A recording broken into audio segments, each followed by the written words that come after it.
So yun mga idol, so ito na yung bagong update sa ating Honda Click 125 na version 4 Smart Edition.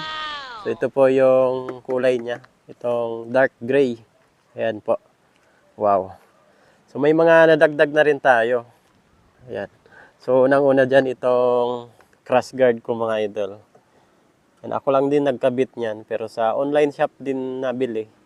So ang price po nito, itong crash guard natin is nasa 700 plus, meron ding 600 plus. So depende sa seller. Ilalagay ko na lang sa comment section yung ano nito, yung link. At mini driving lights na rin. Ayan oh. So hindi to Mofox. Brandless siya mga idol. Pero ang astig, ayan oh. Ang astig niyan. So ang price naman niyan nabili ko 300 plus lang. Ayan, dalawa na. So tingnan nyo naman yung pormahan niya. Astig. Ito yung gusto ko sa motor. Pang touring talaga. Ayan po. Nagdagdag talaga ako ng accessories para dito sa motor na to. Honda Click 125 na version 4. Kasi nga nung pumunta ako sa Davao City, nagabihan ako nun. Grabe, napakadilim. Kulang na kulang talaga yung ilaw ni version 4, yung stock. Hindi sapat yung ilaw niya. Kaya dapat kung maglo-long distance tayo, abutin man tayo ng gabi, at least meron po tayong maasahan na mini driving lights. Ayan o. Maliit lang yan mga idol, kaya masasabi ko mini driving lights lang to. Kasi mumurahin lang din to mga idol eh. Nasa 300 plus, dalawa na. Ayan po. Hindi yan sa Mofox, yung brand. Pero manipis siya. Pagdating naman sa quality ng ilaw niya, malakas. Malakas talaga. Then ako lang din nagkabit nito mga idol. So dalawang relay yung nilagay ko dito. Ako lang nagkabit niyan, grabe. Sobrang hirap pala magkabit ng mini driving lights. Buti na lang may mga tutorial sa sa YouTube talaga. Yan. Then itong crash guard niya, ako lang din nagkabit nito. Ang astig. Tingnan nyo naman. Parang siya. Nagmacho yung datingan niya. Ayan o. Ang pugi pala. Pag ganito yung setup mo, ayan o. Meron na tayong touring automatic motorcycle na 125cc. Hindi rin ako nagpa-magic lowered, tsaka nagpa-engine support. Kasi gusto ko talaga mataas yung motor ko. Ayan o. Ang astig. So ito pa rin yung natin, side mirror. Ganun pa rin. Alloy po ito. Gustong gusto ko yung side mirror na to. Kasi yung shape niya kasi, tingnan nyo naman yung datingan niya. Napakaganda, napakatulis. Tapos yung side mirror din, ayan o. Bagay na bagay. Mas lalong lumakas yung dating ni Honda Click 125 na version 4.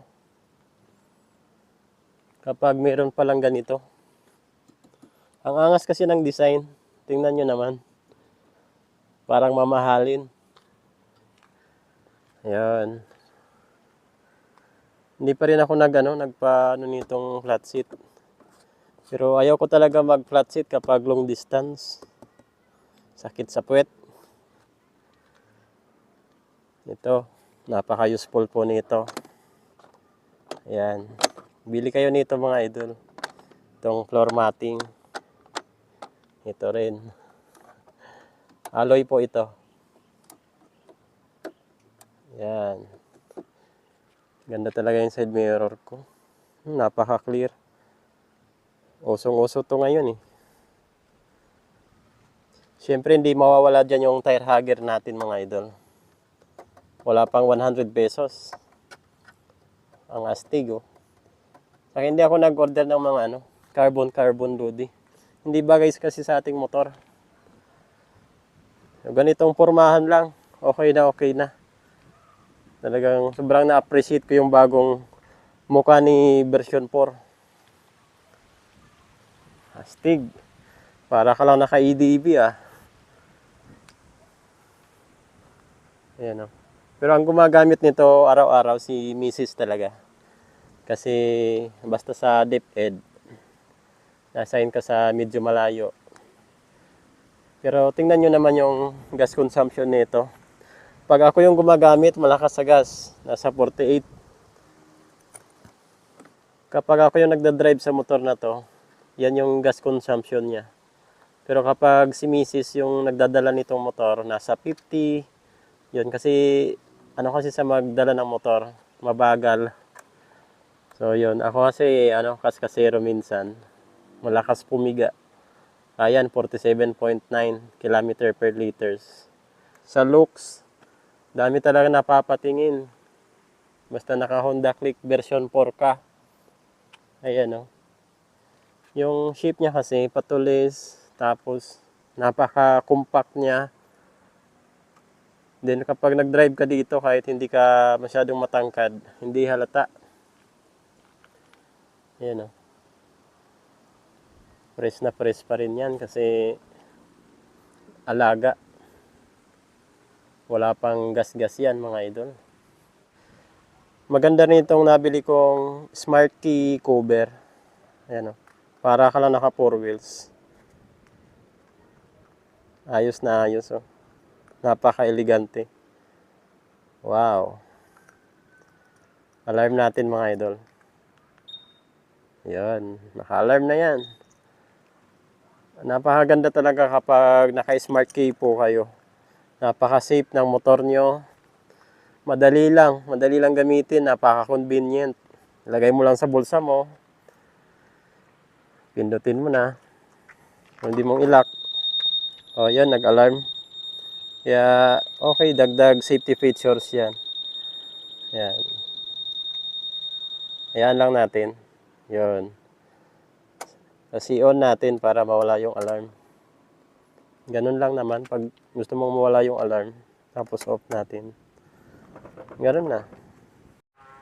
Sa mga ganitong pormahan talaga, mga ganitong upgrade, yan talaga yung mga practical talaga. Ayan. Hindi na kailangan magpa-lowered pa. Kasi minsan bumabaha. Maraming bato. Kahit saan-saan natin na isasabak yung motor natin. Para mas safe, stock lang. Tapos dagdag lang tayo ng kunting accessories. Tatagal talaga yung motor natin. Tapos palaging i-maintain natin sa oil, coolant. Yun. Gamitin natin. Siyempre, wag natin ipapahiram yan sa mga kaskasero tapos lasinggero.